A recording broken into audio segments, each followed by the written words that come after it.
وجعلنا من بين أيديهم سدا ومن خلفهم سدا فأغشيناهم فهم لا يبصرون.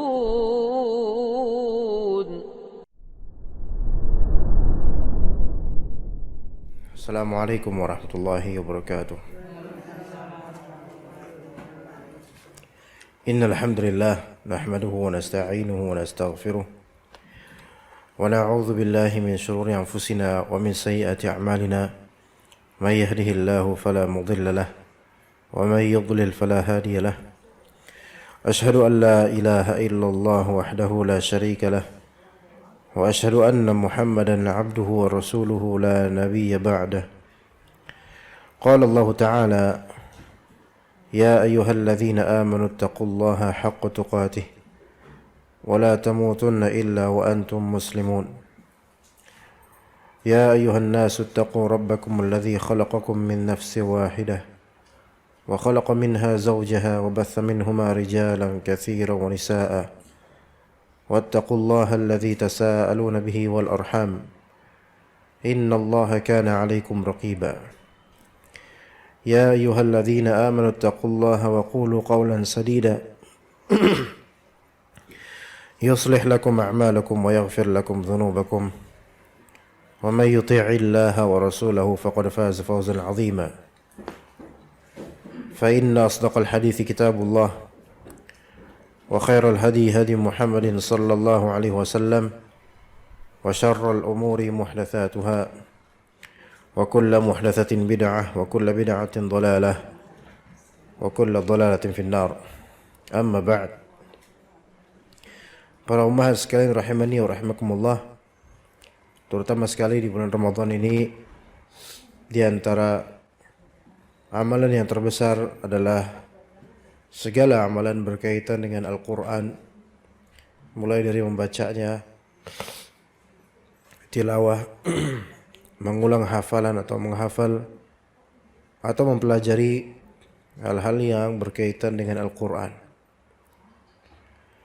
Dan dalam Islam ada keutamaan istima' lil Quran, yaitu keutamaan menyimak Al-Quran.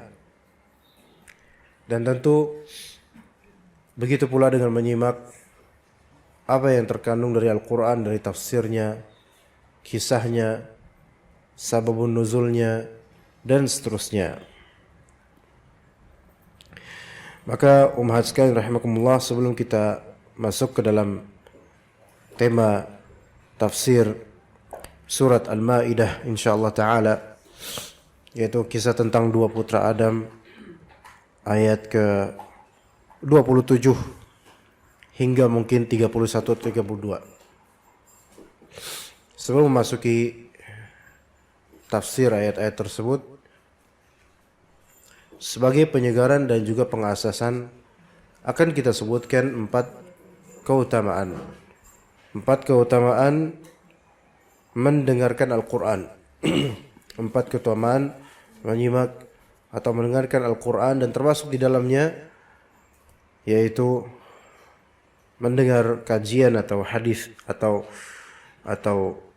tafsir berkaitan dengan ayat-ayat Al-Quran. Yang pertama, fadilah atau keutamaan menyimak Al-Quran, bahwasanya menyimak Al-Quran itu sebab datangnya rahmat Allah. Yang pertama, sebab datangnya rahmat Allah. Sebagaimana membaca Al-Quran itu ibadah, maka menyimak Al-Quran juga merupakan ibadah. Dan Rasulullah SAW suka menyimak Al-Quran dari selainnya, yaitu dari para sahabat. Di antara contohnya Abdullah bin Mas'ud radhiyallahu anhu, Rasulullah SAW memerintahkan beliau untuk membacakan untuknya Al-Quran. Maka dibacalah oleh Abdullah bin Mas'ud surat An-Nisa dari awal. Ya ayuhan nasu taqu rabbakum alladzi khalaqakum min nafsin wahidah sampai akhirnya. Kemudian sampai ayat fa kaifa idza ji'na min kulli ummatin bi syahidin wa ji'na bika ala haula'i syahida. Ketika sampai ayat tersebut maka kata Nabi SAW, kuf, berhenti sampai sini.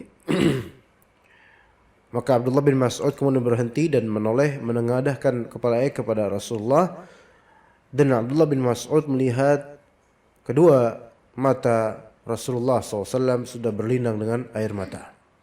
Ini menunjukkan beliau khusyuk ketika dibacakan kepadanya Al-Quran. Dari hadis ini kita bisa mempelajari bahwasanya minta dibacakan Al-Quran dari orang yang memiliki suara dan bacaan yang bagus itu boleh. Ya, selama tidak menimbulkan fitnah. Minta dibacakan Al-Quran dari orang yang diketahui suaranya bagus, bacaannya baik, itu diperbolehkan. Karena Nabi SAW pernah melakukannya, bahkan bukan hanya sebatas mubah, melainkan juga sampai derajat mustahab, yaitu dianjurkan. Ya, dianjurkan kita untuk meminta orang yang bagus baca Al-Qur'annya untuk membacakan untuk kita. Itu dianjurkan, boleh. Tidak masalah. Dan itu adalah kebiasaan orang-orang yang terpilih, orang-orang saleh. Orang-orang yang baik. Namun tentu pembacaan tersebut, bagusnya suara itu tidak berlebihan. Tidak seperti qari-qari yang ghulu dan berlebihan dalam masalah qiraah, dengan melengkingkan suaranya. Lebih mementingkan maqamat, yaitu langgam-langgam dibandingkan dengan tadabbur makna. Dan itu yang biasa di acara-acara entah pernikahan, entah maulidan, entah pertemuan dan seterusnya, yang kadang-kadang di antara jemaah banyak laki-laki, kemudian dihadirkan qari'nya perempuan, maka ini batil. Kenapa malah qari'nya perempuan? Jemaahnya laki-laki, orang-orang yang hadir laki-laki untuk menyimak bacaan si perempuan itu, yang bacanya nada tinggi, melengking, masya Allah, dan kemudian banyak terjadi fitnah di qalbu laki-laki itu. Maka diperbolehkan hal seperti itu, yaitu meminta dibacakan Al-Quran pada orang yang baik bacaannya, bukan yang sembarang baca. Ya. Kemudian ummahat sekalian rahimakumullah,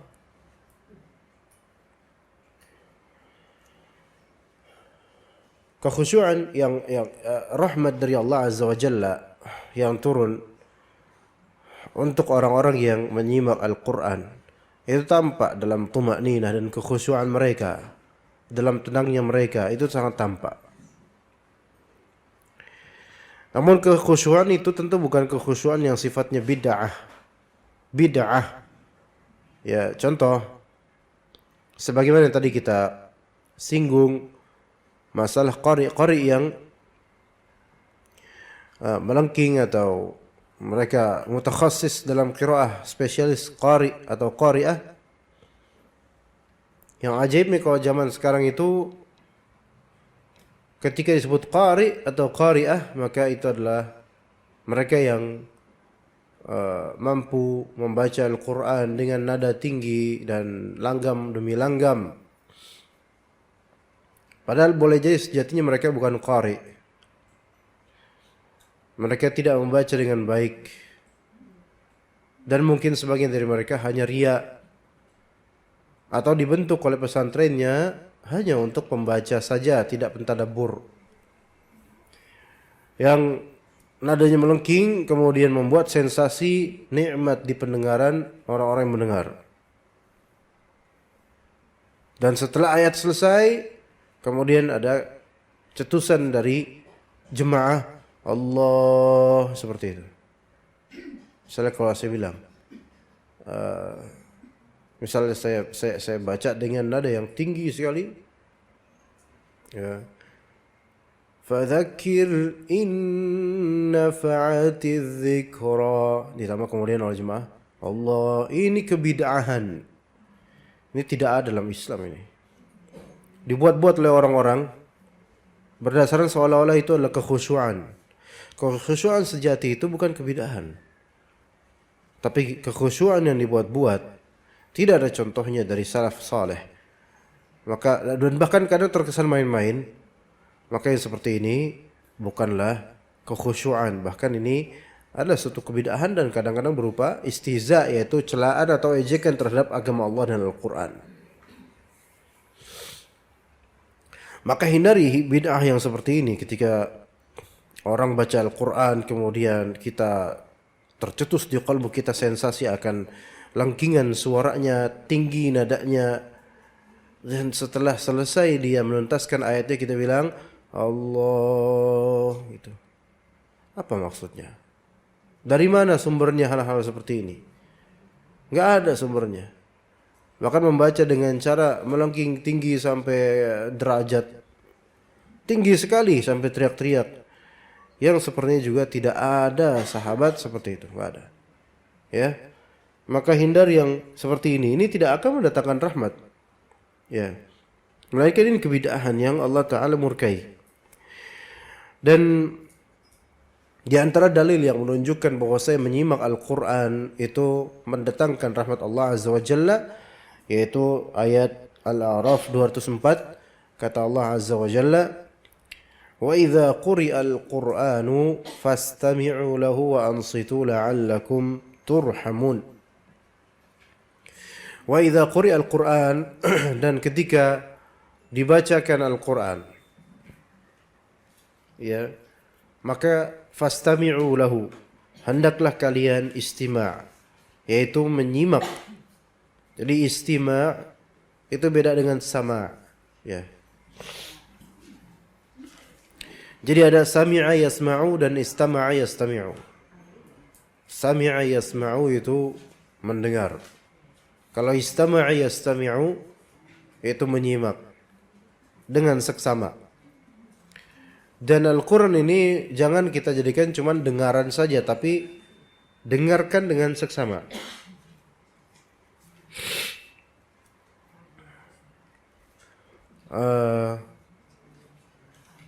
Dalam bahasa Inggris, kalau sami'a yasma'u itu to hear. Tapi kalau istama'a yastami'u itu to listen. Listen to. Jadi menyimak. Jika dibacakan Al-Quran, fastami'ulah, maka simaklah baik-baik Al-Quran tersebut. Wa ansitu, dan diam. Jadi istima' itu kinerja telinga dan kalbu, dan ansitu, insat, yaitu kinerja mulut, ya. Jadi diam, dengerin Al-Quran, diam. Imma mungkin boleh mengikuti kalau misalnya hafal, atau diam, tadabbur. Jangan habis ayat selesai kemudian Allah, Allah, Allah, Allah, apa. Kemudian kadang-kadang dihaflah, misalnya di Mesir dan semisalnya. Kalau qari'nya tinggi suaranya, selesai ayat, itu langsung pada apa? Pada teriak-teriak. Ada yang doa, Allahumma sholli wa sallim alaihi. Padahal ayat itu tentang azab. Lalu untuk apa kok malah selawat? Ya, ini orang-orang yang salah dalam bersikap terhadap ayat Al-Quran. Wa ansitu, diam. Dengarkan, diam. La'allakum turhamun. Semoga agar kalian dirahmati oleh Allah Subhanahu wa taala. Maka berarti kalau kita diam dan menyimak, maka di sini wajib terjadi pada kita, atau wajib datang kepada kita rahmat Allah Subhanahu wa taala. Ya. Kemudian umat sekalian, yang kedua, menyimak Al-Quran menjadi sebab hidayah jin dan manusia. Sebab hidayah untuk jin dan manusia. Menyimak Al-Quran menjadi hidayah untuk jin dan manusia. Kata Allah Azza wa Jalla di surat Al-Isra ayat 9. Ya, di surat Al-Isra ayat 9.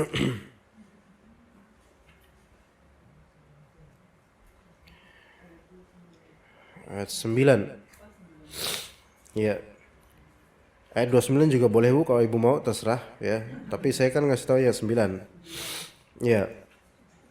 Kata Allah, "Inna hadzal Qur'ana yahdi lilladzi atau lillati hiya aqwam." Sesungguhnya Al-Qur'an ini memberi petunjuk menuju jalan yang paling lurus, yang paling menengah. Wa yubashshirul mu'minina alladzina ya'maluna as-shalihat anna lahum ajran kabira. Dan memberi kabar gembira pada orang beriman yang beramal saleh bahwa mereka akan mendapatkan ganjaran yang besar.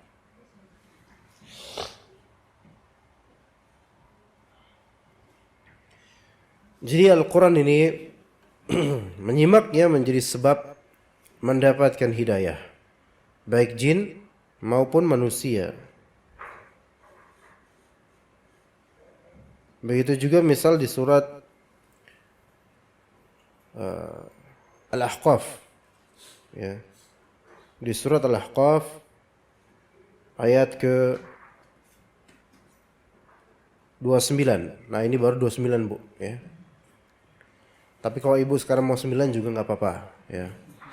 Ayat 29. Wa idh sarafna ilaika nafaran minal jinni yastami'una al-Qur'ana falamma hadaruhu qalu ansitu falamma qudiya wallaw ila qaumihim munzirin. Artinya, dan ketika sarafna ilaika nafaran minal jin, kami telah memalingkan untukmu beberapa orang dari kalangan jin. Jadi orang itu ada dari kalangan manusia, ada dari kalangan jin. Makanya sebagian bentuk jin ya kayak orang. Tapi orang jin gitu, bukan orang manusia. Nah, yastami'un al-Qur'an, mereka menyimak Al-Qur'an baik-baik. Ketika Nabi Muhammad SAW sedang membaca Al-Qur'an. Falamma hadaruhu qalu ansitu.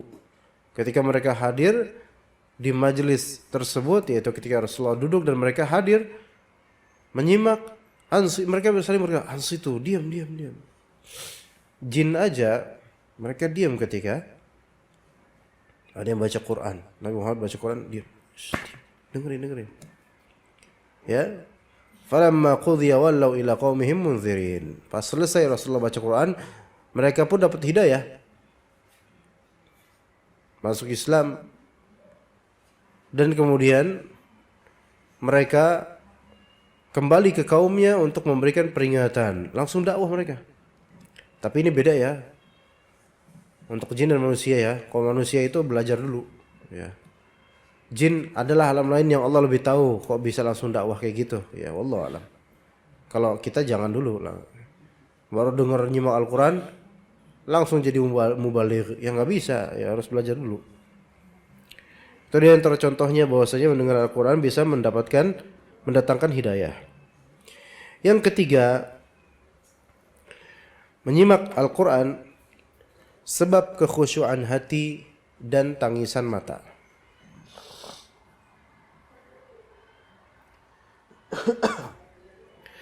Menyimak Al-Quran sebab kekhusyuan hati dan tangisan mata.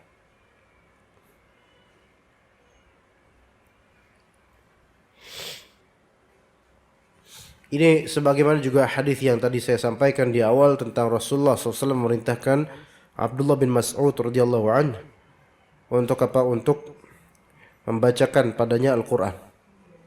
Surat An-Nisa, dan setelah di ayat fa kaifa idza ji'na min kulli ummatin bi syahidin wa ji'na bika 'ala haula'i syahida, maka Rasul bilang kuf. Selesai, berhenti wahai Abdullah bin Mas'ud. Maka tampaklah oleh Abdullah bin Mas'ud mata Rasulullah SAW yang berlinang dengan airnya.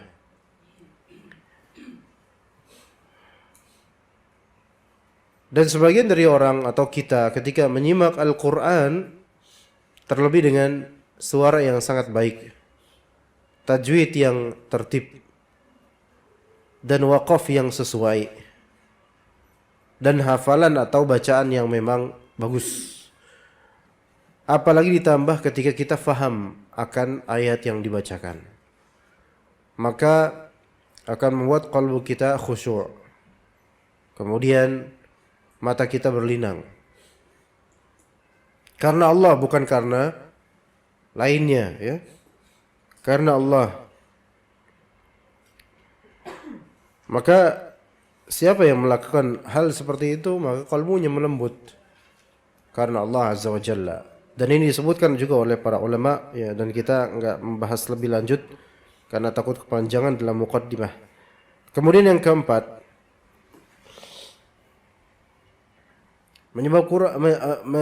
menyimak Al-Quran adalah sebab bertambahnya iman. Sebab bertambahnya iman. Kata Allah Subhanahu wa taala, "Innamal mu'minuna alladzina idza dzukirallahu wajilat qulubuhum wa idza tuliyat 'alaihim ayatuhu zadatuhum imana."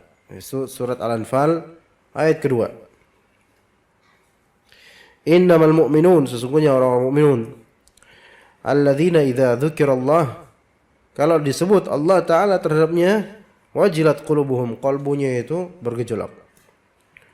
Wa idza tuliyat 'alaihim ayatuhu zadatuhum imana, dan ketika dibacakan untuknya ayat-ayat Allah, maka bertambahlah keimanannya.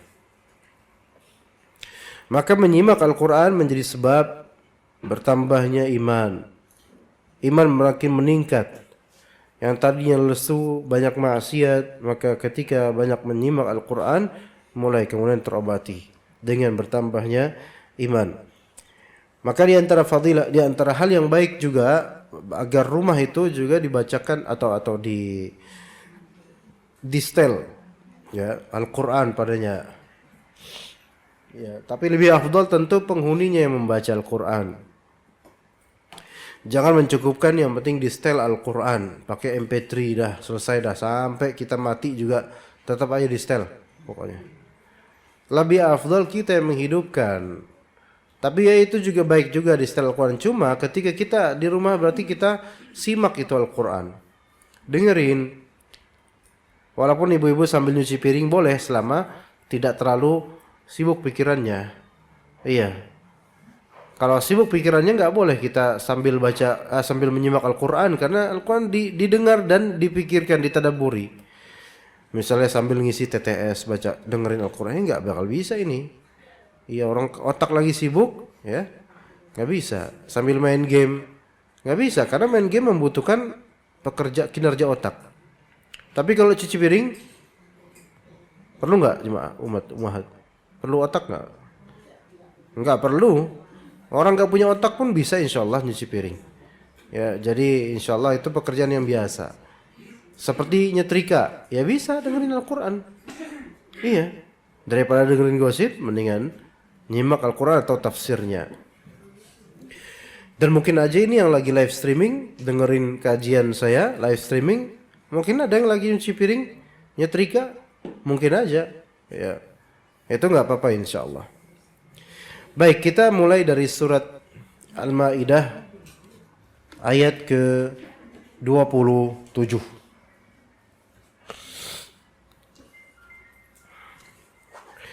Allah Ta'ala, atau akan saya bacakan terlebih dahulu ayatnya.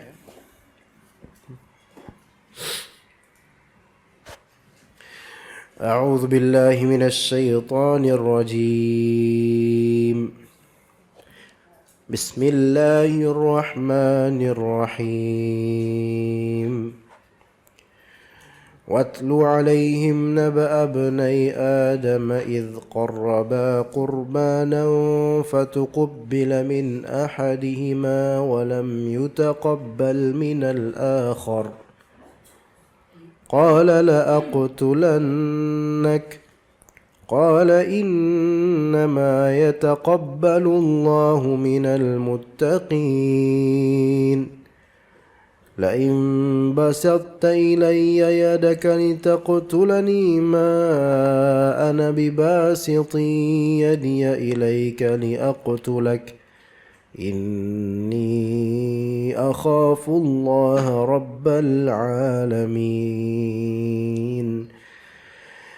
إني أريد أن تبوء بإثمي وإثمك فتكون من أصحاب النار وذلك جزاء الظالمين فطوعت له نفسه قتل أخيه فقتله فأصبح من الخاسرين فبعث الله غرابا يبحث في الأرض ليريه كيف يواري سوءة أخيه قال يا ويلتى أعجزت أن أكون مثل هذا الغراب فأواري سوءة أخي فأصبح من النادمين. Kata Allah Azza wa Jalla, وَأَتْلُ عَلَيْهِمْ نَبَأَ ابْنَيْ آدَمَ بِالْحَقِّ. Coba ceritakan kepada mereka kisah dua putra Adam, ibnai Adam, dua putra Adam, bilhaq, yang betul-betul terjadi.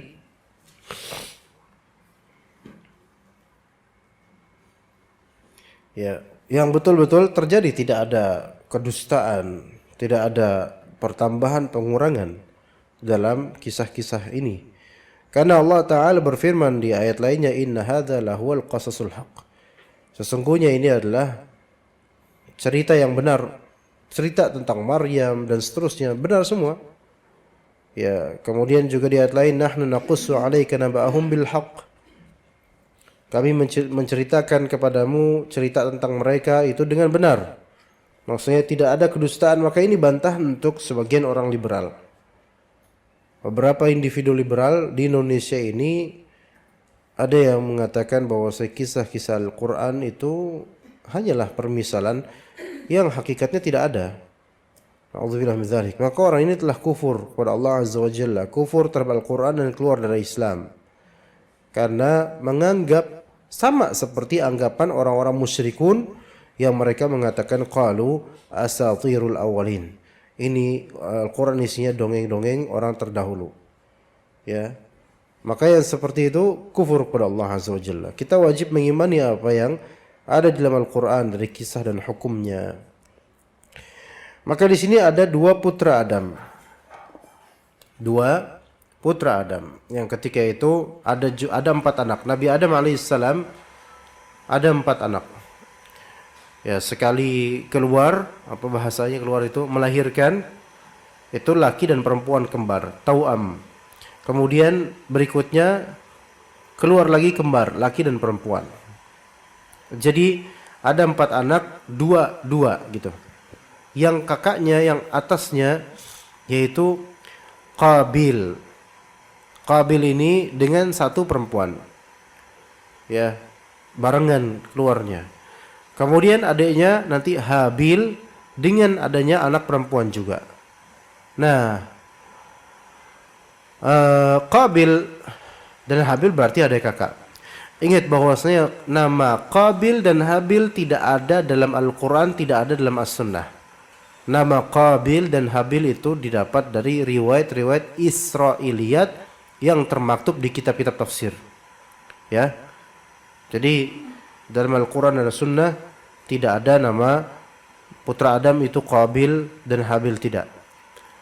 Melainkan nama Qabil dan Habil itu ada dalam riwayat-riwayat Israiliyat dari kalangan ahlu kitab zaman dulu yang kemudian dihikayatkan, diambil oleh beberapa sahabat Nabi dan dihikayatkan dengan periwayatan dalam beberapa kitab-kitab tafsir. Maka kita tidak mengatakan bahwa saya pasti nama kedua anak Nabi Adam alaihissalam itu adalah Qabil dan Habil. Tidak, tapi ini hanya pendekatan. Ya, supaya mungkin lebih tergambar aja cerita ini, ya. Begitu. Nah, Qabil ini sebagai kakak, abang. Habil sebagai adik.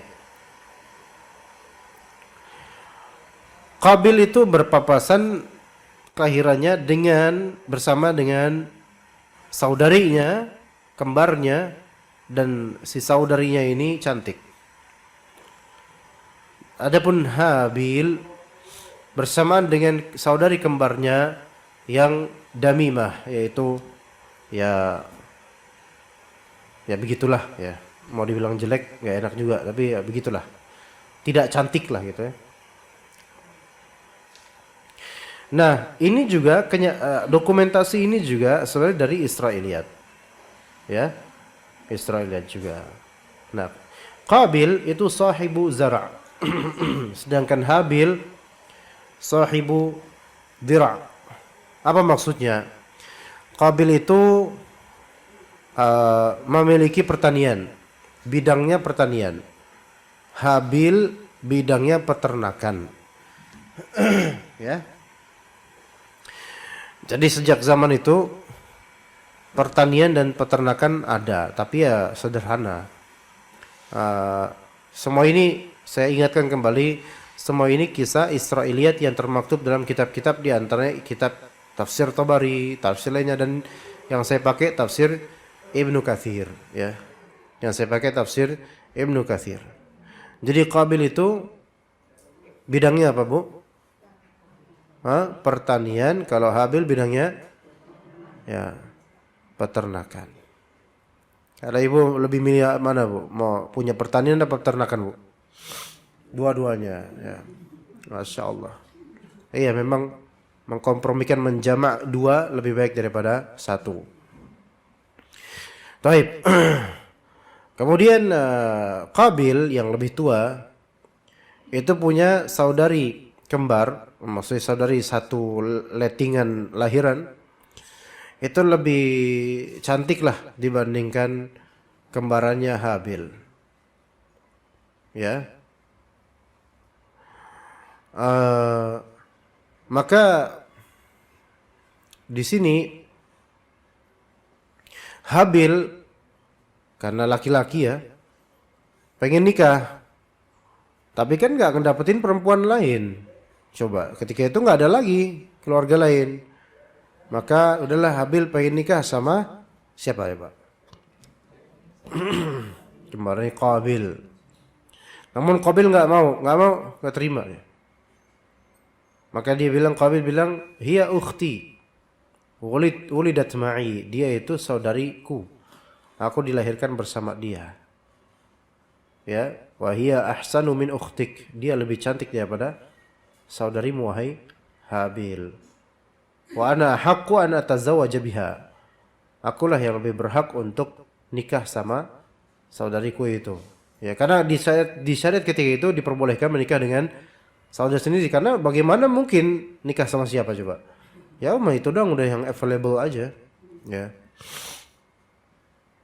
Maka dihikayatkan bapaknya yaitu Nabi Adam alaihissalam memerintahkan Habil untuk menikah dengannya. Ya udah Habil nikah sama saudarinya Qabil, tapi Qabil tetap nggak terima. Ya udah kalau gitu, supaya jadi legowo, maka masing-masing baik Qabil maupun Habil berikanlah kurban untuk Allah. Kurban itu adalah suatu hal yang dikorbankan dalam rangka mendekatkan diri kepada Allah Azza wa Jalla. Ini kurban. Ya, berkorban. Dan berkorban itu nggak mesti binatang. Duit pun berkorban. Ketika ibu-ibu punya uang, ya ibu iba terhadap seseorang, ya waduh ini uang kasih ya udahlah korbanin aja. Nah ini korban dalam artian mendekatkan diri kepada Allah dengannya, ya. Maka ya udah kalian berkorban masing-masing, ya. Maka kemudian mereka pun berkorban dengan penghasilan dari bidang mereka masing-masing. Coba tadi apa bidangnya? Qabil apa, Bu? Pertanian. Kalau Habil peternakan. Kalau ibu dua-duanya. Insya Allah. Iya. Maka kemudian Qabil mengorbankan beberapa buah Ya, saya singkat aja beberapa buah, dan Habil mengorbankan beberapa binatang. Ada menghikayatkan yaitu domba. Al-muhim binatang ternak lah ya. Nah, maka dikumpulkanlah objek korban tersebut. Dan pada masa dulu sebelum Nabi Muhammad SAW, namanya ghanimah, korban itu cara mengetahui Allah menerima atau tidak adalah dengan cara datangnya api dari langit menyambar objek atau konten korban tersebut, disambar dan dihanguskan atau dihilangkan. Itu caranya dulu sebelum zaman Nabi Muhammad SAW. Maka ketika dikumpulkan, ternyata korbannya Habil yang diterima. Ya, jadi ini yang korbannya diterima, dia bakal nikah dengan saudarinya Qabil. Itu aturannya begitu, rulesnya begitu. Akhirnya dilahaplah itu dengan jilatan api dari langit. Korbannya Habil. Sementara korbannya Qabil maka tidak, enggak ada terjadi apa-apa padanya. Berarti ini menunjukkan Allah Ta'ala tidak menerima korbanan dari Qabil. Dan sebagian ulama mengatakan, ada yang mengatakan sebab bahwa tidak diterimanya korban dari Qabil karena barang yang dikorbankan Qabil itu jelek, dani'ah, rendahan, kualitas buruk, barang sampahnya pertanian lah, nggak baik. Sementara yang dikorbankan oleh Habil itu justru paling bagus. Ya. Ada yang mengatakan begitu. Ada yang mengatakan bahwasanya bukan dari sisi itunya, tapi dari sisi keikhlasannya. Bahwasanya Qabil enggak ikhlas dalam berkorban, sementara Habil ikhlas dalam berkorban. Begitu. Wallahu a'lam mana yang lebih sahih. Namun yang absolut sebagaimana kata Allah, fatuqabbila min ahadihima wa lam yutaqabbal min al-akhar. Salah satunya enggak diterima, satunya lagi diterima. Fatuqabbila min ahadihima, satunya diterima, satunya enggak diterima. Itu. Ya. Begitu. Nah, mulai dari situlah Qabil itu makin geram dengan Habil. Lihat geramnya di sini menunjukkan ada sifat keiblisan dalam Qabil ini. Bagaimana itu? Yaitu karena hasad dan tidak terima dengan keputusan Allah. Karena diterimanya objek korbannya siapa?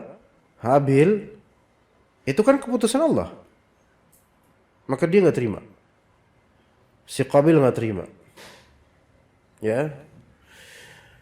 Maka apa kemudian kata Qabil, qala dalam Al-Quran, qala la aqtulannak. Qala la aqtulannak. Maka berkata Qabil apa? Saya benar-benar pasti akan membunuhmu itu. Ya. Itu. Buka ayatnya enggak ibu-ibu? Hah? Ada? Di Al-Quran ada kan surat Al-Maidahnya, Bu? Enggak kehapus kan? Coba ibu juga buka surat, bentar dulu, surat apa ya? Surat Al-Baqarah ayat 155. Al-Baqarah ayat 155.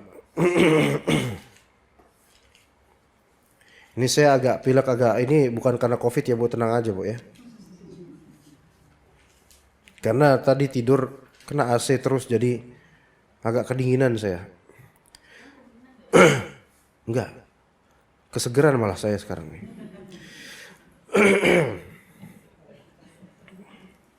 Iya, kayaknya saya nggak tidur sampai malam ini kayaknya. Seger banget.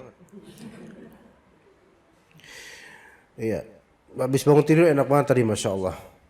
Terus sudah jam 8 pula. Ya, kemudian langsung belum jam 8, jam 8 kurang 15. Kemudian langsung jalan ngebut kemari, akhirnya terlambat, alhamdulillah ya. Alhamdulillah. Nah, di situ ada lafal dalam ayat Al-Baqarah berapa, Bu? 155. Walanabluwannakum. Di Al-Maidah perkataan Habil la'aqtulannak. Di sini perhatikan ada persamaannya, Bu. Persamaan pertama, ini kan kata kerja lanabluwannakum amma la'aqtulannak. Saya kasih tahu persamaannya di huruf lam dan nun yang ditasdidkan. Itu di situ persamaannya. Lam taukid ya, dan nun taukid mutsaqqal. Itu dari segi balaghah dan usul fiqih. Ya. Ini yang pertama, lam untuk mentakkid, nun untuk mentakkid. Jadi ada dua stressing, ada dua takkidan. Dua perkakas yang menekankan betul-betul gitu loh. Itu maknanya. Itu saya ingin mencontohkan saja, Bu ya. Jadi la'aqtulannak dengan lanabluwannakum. La'aqtulanna dan lanabluwanna. Gimana? Bisa dipahami, Bu? Artinya apa? Ini betul-betul kalimat yang menunjukkan kesungguhan benar-benar. Ya, udah itu. Ya, kembali ke Al-Maidah, Bu. Saya cuma tadi memisalkan saja.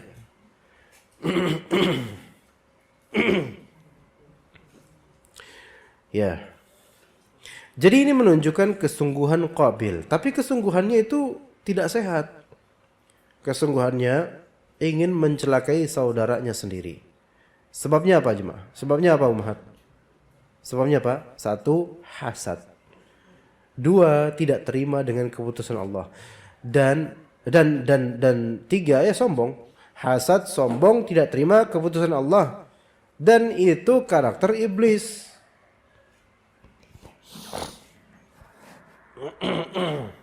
Ya. Kalau pada diri seseorang ada hasad doang, sombong sama nggak terima keputusan Allah nggak ada, tapi hasad doang, itu sudah cukup untuk menjadikan orang itu buruk gitu loh. Lah apalagi kalau dalam satu pribadi terkumpul 3 ini, udah dengkian, songong, nggak terimaan lagi dengan keputusan Allah. Udahlah, orang ini sengsara terus nih. Ya. Maka kata para ulama, dosa paling pertama di langit adalah hasad dan sombong. Begitu pula dosa pertama di bumi, hasad dan sombong. Iya, terutama hasadnya. Dan tidak terima dengan keputusan Allah. Sebagaimana iblis tidak terima kok Adam ini kok diistimewakan, gak terima iblis. Seharusnya saya lebih bagus dong.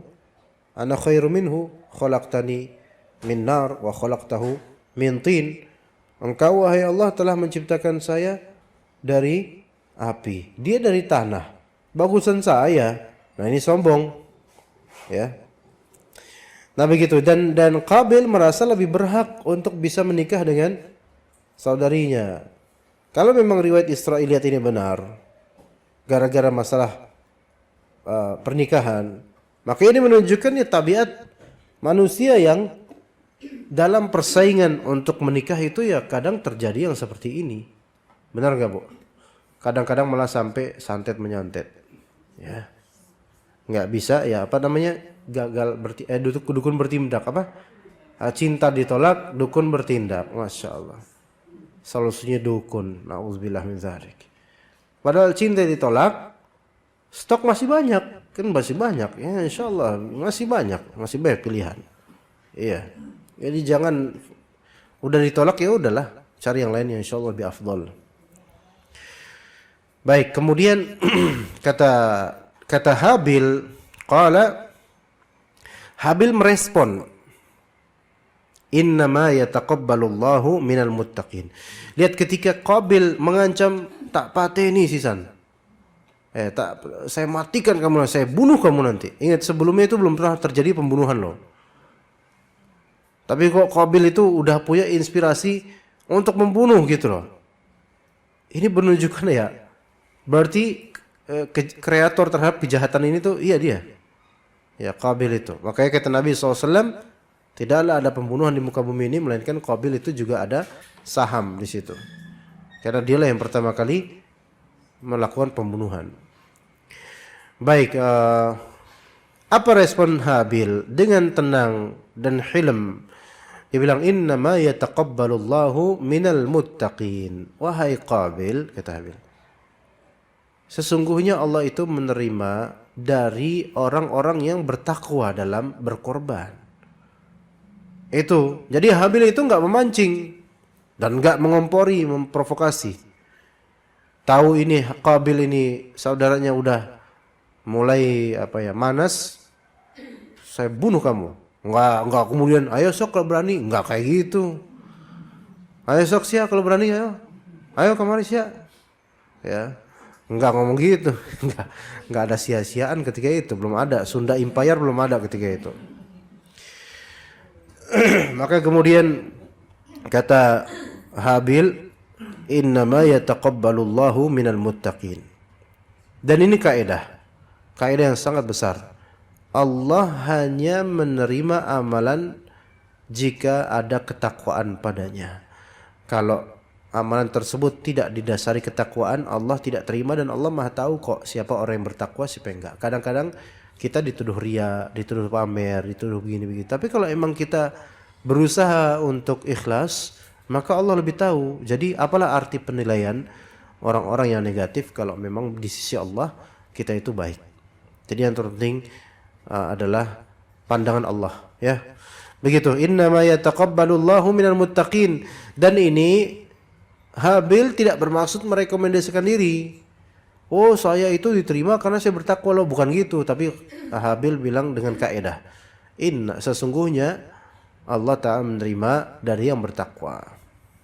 Jadi itu sekaligus nasihat, wahai Habil, engkau itu kurang bertakwa ketika berkorban itu, makanya Allah enggak terima. Cobalah bertakwa. Dan kemudian Habil melanjutkan, la in basatta ilayya yadaka litaqtulani ma ana bibasiti yadiya ilayka liaqtulak inni akhafullaha rabbal alamin. Maka Habil menyatakan sikap, la in basatta ilayya yadaka litaqtulani, kalau misalnya wahai Qabil, engkau menjulurkan tanganmu untuk membunuhku, kepadaku, untuk membunuhku, maka aku enggak akan respon. Ma ana bibasiti yadiya ilaika liaqtulak. Aku tidak akan mereply. Aku tidak akan merespon semisal. Aku tidak menjulurkan tanganku kepadamu, enggak. Jadi aku akan diam aja. Kalau misalnya kamu nyerang saya, ya saya bakal gini aja diam, enggak ngapa-ngapain. La in basatta ilayya yadaka litaqtulani ma ana bibasiti yadi ilaika liaqtulak. Enggak aku apa-apain kamu. Nah, di sini di kalimat ini kemudian para ulama berbeda pendapat mengenai, loh, ini kok mau dibunuh tapi enggak melawan. Bukankah Nabi SAW juga menyebutkan kalau seseorang melawan karena menjaga kehormatan dirinya atau hartanya, maka syahid kalau dia mati. Ini artinya ada perlawanan gitu loh. Tapi ini kok enggak dilawan gitu. Sebagian ulama mengatakan, ada ulama yang mengatakan bahwasanya ini bentuk berserah dirinya Habil kepada Allah Azza wa Jalla akan takdir dan keputusannya. Ini satu di antara faedah dari ulama. Ya, bahwasanya Habil ini saya serahkan keputusan kepada Allah, karena mati atau tidak itu kan keputusan Allah. Terserah kamu mau itu, saya enggak melawan karena kamu saudara saya. Ya.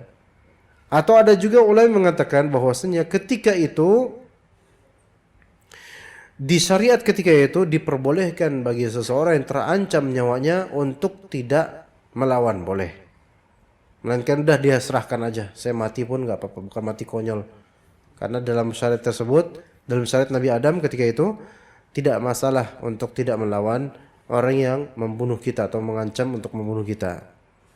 Adapun di syariat Nabi Muhammad alaihissalam, maka kita harus melakukan hifdzun nafs, yaitu membentengi atau menjaga jiwa kita. Kalau bisa, kalau nggak bisa ya mau gimana lagi. Ya, ada juga yang mengatakan yang ketiga bahwasanya Habil memang ketika itu tidak berkuasa untuk bisa melawan. Mungkin karena Qabil lebih tangkas atau apa, Allah alam. Di tiga itu semua Allah alam, kita nggak tahu mana yang lebih sahih karena tidak ada keterangan khusus dari Al-Quran dan Sunnah mengenai sebab mengapa Habil tidak melawan. Cuman kalau sekarang ya kalau bisa lawan Bu. Apalagi ibu-ibu insya Allah lebih perkasa lagi tuh kalau ngelawan jambret. Iya, pakai tas Gucci, ya. Tas merek Gucci. Ini tas tapi Gucci ini, keras ya. Iya, ya gitu. Ya. Nah, dilawan kalau bisa, kalau nggak bisa ya mau gimana lagi? Khalas, sepertilah Habil di sini keadaannya. Ya. Semoga Allah jaga saya dan juga ibu dan juga keluarga kita semua dari kejahatan orang-orang jahat. Kemudian kata Habil, inni akhafullaha rabbal alamin. Sesungguhnya aku takut pada Allah Rabbul Alamin. Aku takut pada Allah. Dialah Rabbul Alamin. Nah, jadi di sini sebagai sindiran dan peringatan dari Habil buat saudaranya Qabil. Saya takut sama Allah. Artinya, kamu takut juga lah sama Allah gitu loh. Saya takut sama Allah, makanya saya nggak ngelawan, saya nggak membunuh kamu. Kamu pun seharusnya begitu. Takutlah pada Allah, jangan sampai membunuh saya. Masih Habil kemudian mengucapkan kalimat-kalimat yang berupa nasihat sebenarnya. Ya, inni uridu an tabu'a bi ithmi wa ithmika fatakuna min ashabin nar. Arti yang benarnya adalah, coba Bu, tolong dibaca arti di terjemahan di situ apa Bu? Sesungguhnya aku ingin agar engkau kembali dengan membawa dosa, membunuhku dan dosamu sendiri. Maka engkau akan menjadi penghuni neraka. Ya. Itulah balasan bagi orang yang zalim. Wa dzalika jazaa'udz zalimin. Ya. Sebagai tafsiran begini, tafsirannya sebenarnya dikatakan oleh Ibnu Jarir At-Tabari rahimahullah. Maknanya, inni uridu an tansarifa bi khati'atika fi qatlika iyaya. Ya, saya tuh pengen, wahai saudaraku Qabil, saya tuh pengen engkau berpaling dari dosa-dosamu membunuhku itu. Itu maksudnya sebenarnya. Yaitu ya, wahai, ini kalimat inni uridu an tabu'a bi ithmi wa ithmika fatakuna min ashabin nar. Jangan sampai kamu membunuh saya sehingga itu dosa pembunuhan ada, dan karena saya dizalimi maka dosa saya akan dilimpahkan kepadamu kelak sehingga kamu akan menjadi orang-orang yang dibalas, orang zalim dibalas. Faham gak Ibu sekalian? Jadi gini, orang yang dibunuh kan dizalimi gitu loh, ya, dan kelak di akhirat itu pasti terjadi qisas, ya, di akhirat akan terjadi qisas. Namun qisas di akhirat itu bukan berupa potong tangan, enggak. Tetapi qisas di akhirat adalah, yaitu jika yang pembunuh punya pahala, maka pahalanya akan dilimpahkan kepada orang yang dizalimi, yang dibunuh. Dan jika enggak punya pahala, maka dosanya orang yang dibunuh itu akan dilimpahkan kepada orang yang membunuh. Segala bentuk kezaliman gitu qisasnya di akhirat nanti. Maka kalau misalnya ada orang nilap harta orang lain, menggeser patok tanah orang lain, dan menzalimi pihak lain lah pokoknya, mengkorupsi dan seterusnya, itu banyak pihak terzalimi itu. Nanti di akhirat akan terjadi qisas. Berupa apa? Yaitu bisa jadi pahala dia malah ditransfer kepada pihak-pihak yang terzalimi, atau dosa-dosa orang yang dizalimi akan dilimpahkan kepada pihak yang zalim. Jadi apalah artinya banyak sedekah tapi koruptor? Ya. Banyak sedekah tapi koruptor. Suka nyelap duit orang, tapi rajin sedekah. Kalaupun berpahala ya sedekah itu ya, karena mungkin ada harta halalnya aja. Kalaupun berpahala, namun nanti di akhirat orang-orang yang ditilep uangnya itu akan menuntut, dan boleh jadi dosa-dosa mereka dilimpahkan kemudian ke orang yang zalim, koruptor ini, dan pahalanya koruptor ini bakal ditransfer ke orang yang dizalimi. Maka nggak ada untungnya lah, zalim di dunia itu nggak ada untungnya. Ya. Wa dzalika jazaa'u zalimin. Wahai Qabil, jangan lakukan ini. Nanti takutnya kamu bakal menanggung dosa pembunuhanmu dan dosaku. Ya. Kemudian masuk neraka. Dan itu adalah ganjaran untuk orang-orang yang berbuat zalim.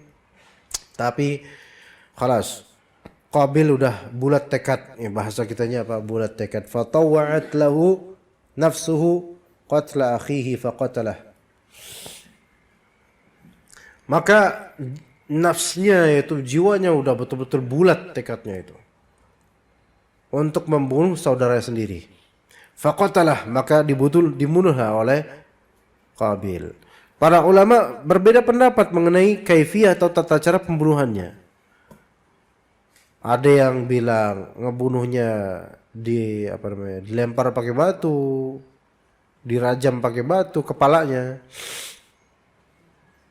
Ada yang mengatakan membunuhnya itu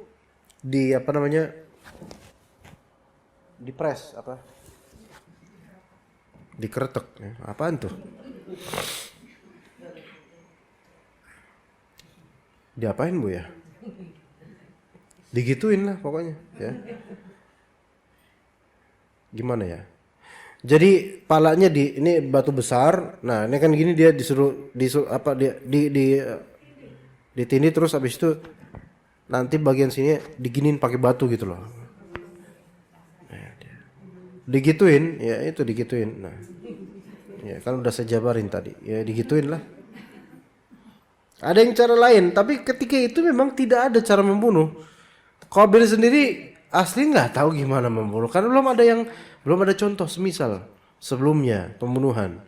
Ya, iblis aja nggak ngebunuh orang ketika itu. Tapi ini Qabil baru membunuh. Ya. Dengan cara itu akhirnya. Masya Allah, bisa aja seperti itu. Faqatalahu, maka terbunuhlah itu saudaranya. Fa asbaha minal khasirin. Maka jadilah dia termasuk orang-orang yang merugi gara-gara membunuh. Nah, karena belum pernah ada contoh membunuh itu, maka nggak ada juga apa? Gimana caranya nih habis mati kan? Kan mati, ya. Bingung dia. Ya, ini mati, gitu kan? Terus gimana? Ya? Gimana cara dia nguburin, karena ini aib, aib. Dia juga tahu bahwasanya ini buruk gitu loh. Dibiarin geletak gitu saja. Ya. Gimana ya caranya? Bingung. Nguburin aja belum kepikiran bagi Qabil itu, nggak kepikiran untuk nguburin, nggak kepikiran gimana cara menghilangkan dan melenyapkan mayit ini gitu loh.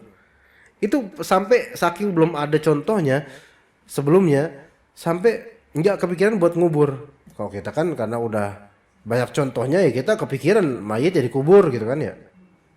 Nggak ada ibu-ibu, ada bangkai tikus misalnya, tikus keracunan mati kemudian di teras rumah. Aduh, ada tikus nih.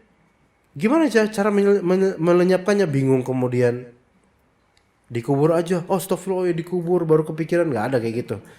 Pasti udah kepikiran kubur aja gitu, atau taruh tong sampah, atau bagi yang mungkin jahat ya, taruh aja di tengah jalan, taruh juga dilindes, taruh juga kering, terus disimbah matahari, ya hilang. Kalau itu nggak boleh, itu haram, ya, karena menaruh bangkai tikus di jalanan itu merupakan bentuk membuat adza dalam torik, yaitu membuat rintangan di jalan, membuat keburukan di jalan, maka itu dosa. Maka itu dosa ya. Jadi membuang tikus. Dan saya pernah melihat dulu waktu saya masih lebih muda daripada sekarang ya, dulu ya. Itu dulu saya ngelihat ada orang bawa karung. isinya tikus-tikus werok gitu. Tikus werok itu tikus got yang sebagiannya apa ya, bulu-bulunya tercabutkan itu. Gede-gede itu tikusnya. Nah, di jalan raya gitu. Bapak ini ngelempar tikus ke jalan raya. Bangkai-bangkai tikus sudah pada mati tuh. Ya supaya pada mejret, kemudian nanti kan kering. Padahal ini nggak boleh seperti ini. Karena ini bermadarat buat pengendara motor. Kadang-kadang tikus gede itu kemudian orang mungkin menghindarinya, nabrak sama yang lain gitu loh. Ataupun kalaupun misalnya kelindes misalnya, kan darahnya, dagingnya, apa kotoran itu kan nempel di sela-sela motor. Siapa tahu itu orang nanti kemudian pas pulang ke rumah, motornya masuk ke dalam rumah, ada bayi kemudian atau balita main motor atau apa, main ban, kena dia, kemakan. Ya gitu kan bisa itu. Ya jadi nggak boleh. Ya. Kenapa kita ngomongin tikus ibu-ibu sekalian?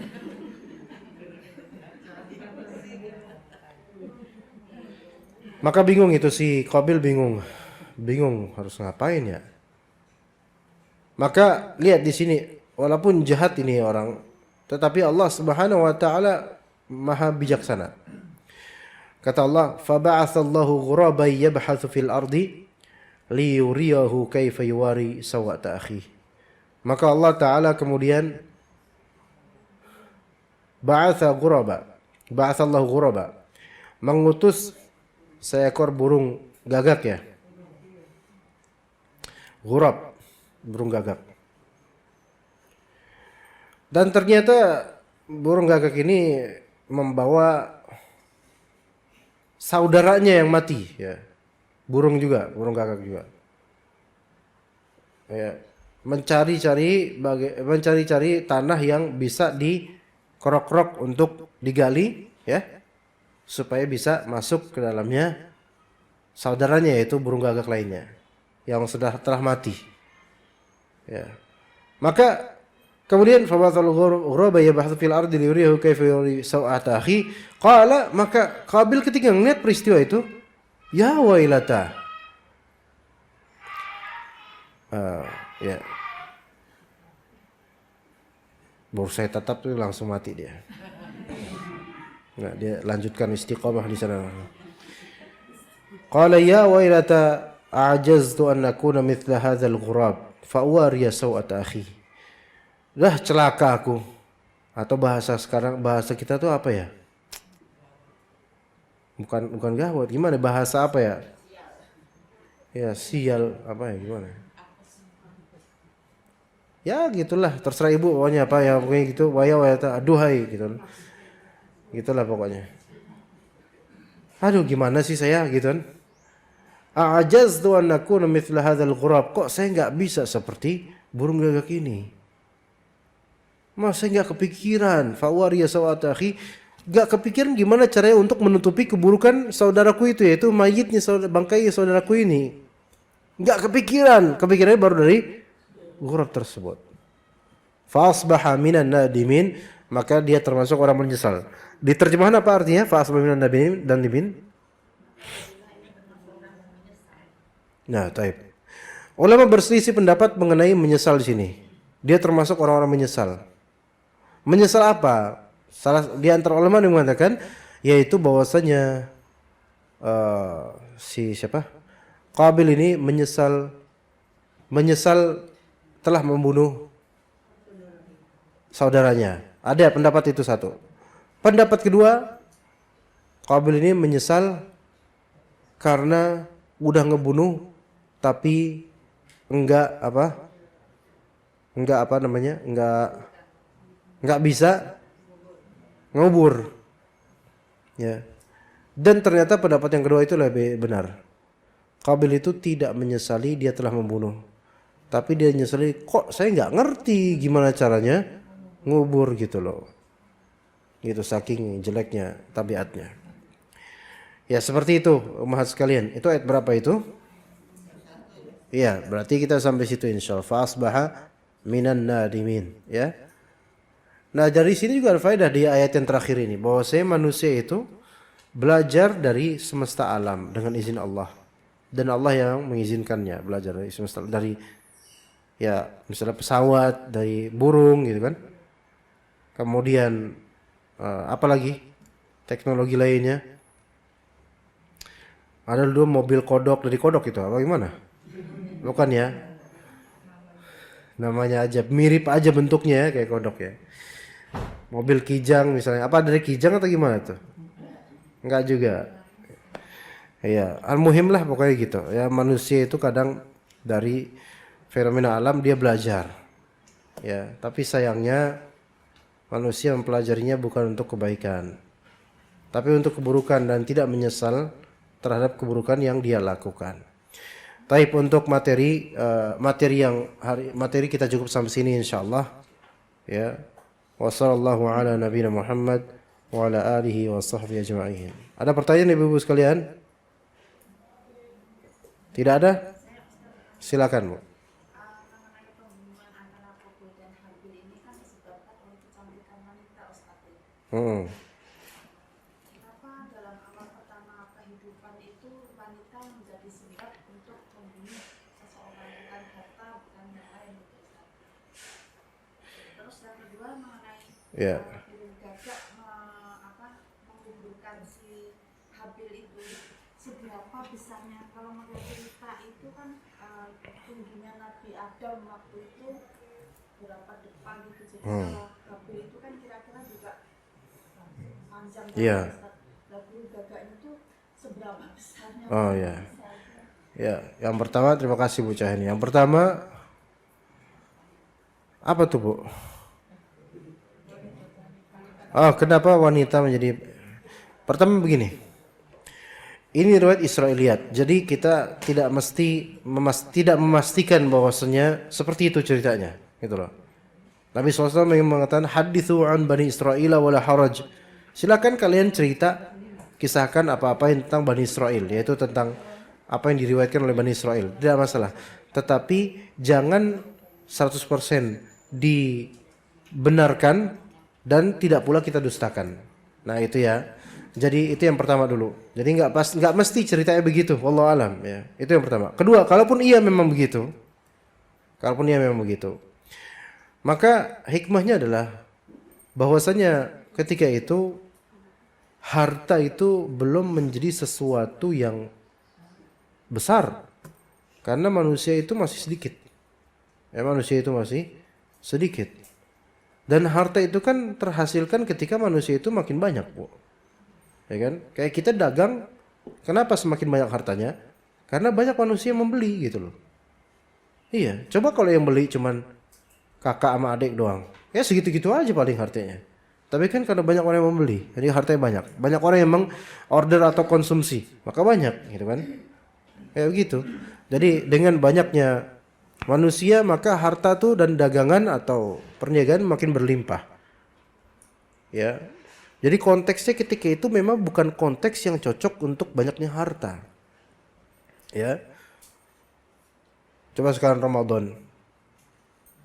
Ya, yang menjual gorengan melimpah, padahal harusnya kan pada ngerebus itu mereka. Kenapa ngegoreng?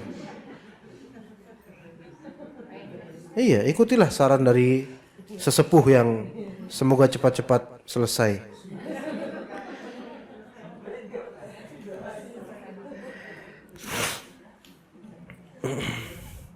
Nah, jadi harta itu bergulir mengikuti manusia sebenarnya. Ya. Tetapi tabiat manusia asli itu ada pada manusia. Jadi menyukai harta memang ada pada manusia. Tetapi kadang harta itu enggak ada. Nah, kalau menyukai wanita itu juga tabiat manusia, laki-laki, dan ketika itu ada. Gitu loh. Dan menyukai lawan jenis itu tabiat dan fitrah yang walaupun miskin pun tetap suka gitu loh. Walaupun semuanya miskin, tetap aja dia suka dengan perempuan gitu kan. Tapi kalau misalnya harta, dia akan baru suka ketika apa? Ketika banyak orang yang melihat. Makanya Qarun hartanya berlimpah dan dia kalau keluar suka memperlihatkan hartanya. Begitu. Coba kalau orang itu nggak ada, kita akan merasa harta ini nggak ada artinya. Coba misalnya kita punya harta berlimpah, tapi kita tinggal di sebuah tuh tempat terpencil di lembah di antara dua bukit dan nggak ada orang ke situ. Harta kita berlimpah, nyimben emas, pasti kita akan merasa nggak hambar, harta ini hambar. Maka memang kata itu konteksnya nggak ada harta, bukan harta. Mereka memang punya harta, pertanian sama peternakan. Tetapi apa yang bisa dihasilkan dari itu kalau misalnya orang tidak banyak? Kan pertanian dan peternakan mereka tidak untuk dibisniskan. Coba sekarang pertanian, apa seledri? Nggak ada lah seledri, masa saat itu seledri sih? Gak binatang aja. Peternakan, domba misalnya, Habil. Dia mau jual beli sama siapa? Sama Jenifrit? Enggak lah. Sama bapaknya? Ya enggak, itu bukan buat bisnis. Emang ketika itu konteksnya bukan konteks keduniaan harta. Tapi tabiat yang memang sudah Allah perlakukan, yaitu laki suka sama perempuan. Gitu. Ya begitu. Jadi itu hikmahnya. Adapun sekarang lebih berat karena semua lini masuk, harta, wanita, tahta, popularitas dan seterusnya. Ya. Begitu. Ya, ditambah lagi kemudian dari harta, tahta, wanita tambah lagi berikutnya TikTok. Nah, itu tambah lagi. Nah, yang kedua apa Bu yang kedua Bu? Segede apa burung gagak ketika itu? Saya belum ada ya, ketika itu saya belum ada ya, bapak saya juga belum ada ketika itu kalau nggak salah. Jadi Allah yang lebih tahu lah ya, saya nggak tahu. Kalau Nabi Adam memang besar, apakah burung gagaknya juga menyesuaikan besarnya Nabi Adam, kuantitinya, persentasenya? Saya nggak bisa mengatakan iya atau tidak ya. 60 dhira, 60 hasta tingginya, dan lebarnya mungkin kisaran 8 hasta mungkin ya. Ya begitu. Itu Nabi Adamnya. Adapun burung gagaknya saya nggak tahu. Ya. Memang sih ada beberapa ahli ilm yang mengkiaskan bahwasanya binatang-binatang seperti dinosaurus itu mungkin ada. Tapi hakikatnya itu binatang biasa. Memang purba, bagi sekarang itu purba. Tetapi itu binatang biasa di zaman Nabi Adam alaihissalam. Mereka besar-besar, gede, Masya Allah. Ya mungkin dulu yang dinosaurus yang bisa terbang, serem terbang gitu loh, gede ya. Mungkin di zaman sekarang ya burung gerejanya kita gitu, mungkin aja. Iya. Karena apa? Karena dikiaskan makhluk ketika itu Nabi Adam itu sebegitu besarnya. Begitu pula binatang-binatang ketika itu. Itu ada ulama yang mengatakan begitu. Tapi ini hanyalah ijtihad. Ya, tidak bisa memastikan karena hal tersebut gaib bagi kita. Enggak ada ayat khusus tentang itu ya. Jadi Allahu alam seberapa gede burung gagak itu. Ntar insyaallah kalau misalnya kita ketemu kita tanyain insyaallah ya. Saya nggak tahu. Ya ibu-ibu lain ada pertanyaan Bu? Ustaz, awan minta Hah? pertanyaan satu. Ustaz, kami dari panitia menyediakan hadiah. Siapa yang bisa jawab pertanyaan Ustaz? Hadiahnya buat penanya aja tadi Bu Cahyani. Bukan Ustaz yang nanti yang bisa jawab. Oh ada pertanyaan dari saya. Apa ya? Saya tanya apa kabar tapi nanti jawabannya sama semua.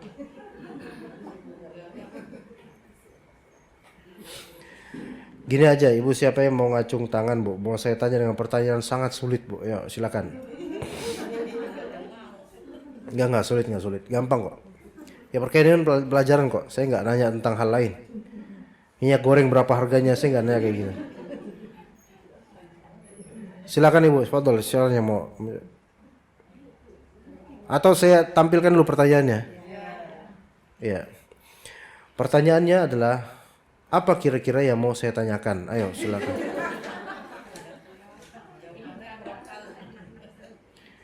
Nih pertanyaan ada sebutkan bahasa Arab dari 3 kosakata berikut. Ya, ada di Al-Quran, di ayatnya ada. Ya. 1. Dalam ayat ada. Itu pertanyaan itu tuh. Siapa yang mau acung? Ayo silakan. Gampang kok. Boleh ngelihat. Benar gampang. Silakan ibu-ibu, Fadhil.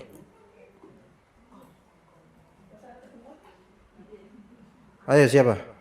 Fadhil, silakan. Ayo. Jangan nunggu saya pulang baru minta ditanya. Ayo, Bu, silakan. Atau saya sebutkan. Itu pertanyaannya, sebutkan nanti setelah tanjung tangan baru saya sebutkan 3 hal. Mau dibocorin juga itunya. Oke. 1, apa bahasa Arabnya membunuh? 1. Kedua, apa bahasa Arabnya dosa di dalam ayat yang tadi kita bahas. Yang ketiga, apa bahasa Arabnya burung gagak? Ayo, sob. Ayolah, sob. Ayo.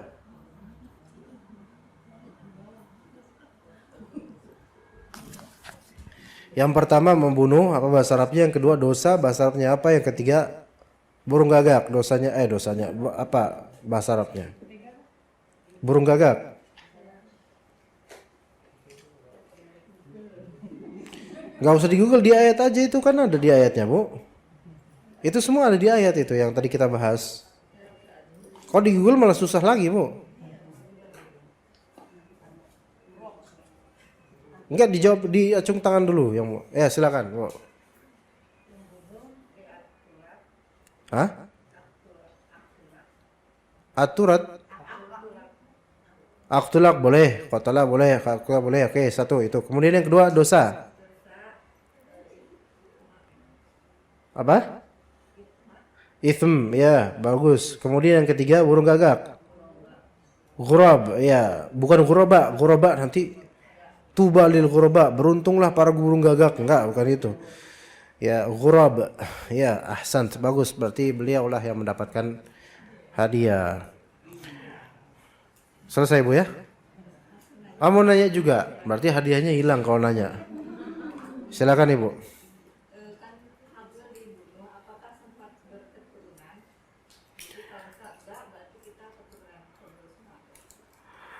Berarti kita keturunan Qabil semua dong, Ibu aja, saya enggak. Jadi Qabil setelah ini Israil lagi. Pertama aslinya kita bilang wallahu alam, ya gitu ya. Kemudian ada Israiliyat yang menyatakan semua kisah ini Israiliyat, Bu. Ya, globalnya di Al-Qur'an tapi rincinya itu Israiliyat. Dikisahkan bahwasanya setelah beragam kisah beda-beda setelah membunuh Habil, maka Allah Subhanahu wa taala menciptakan beberapa keturunan lagi dari Nabi Adam alaihissalam. Ada yang namanya Yusha atau semisalnya, ya, ada lagi keturunan tersebut.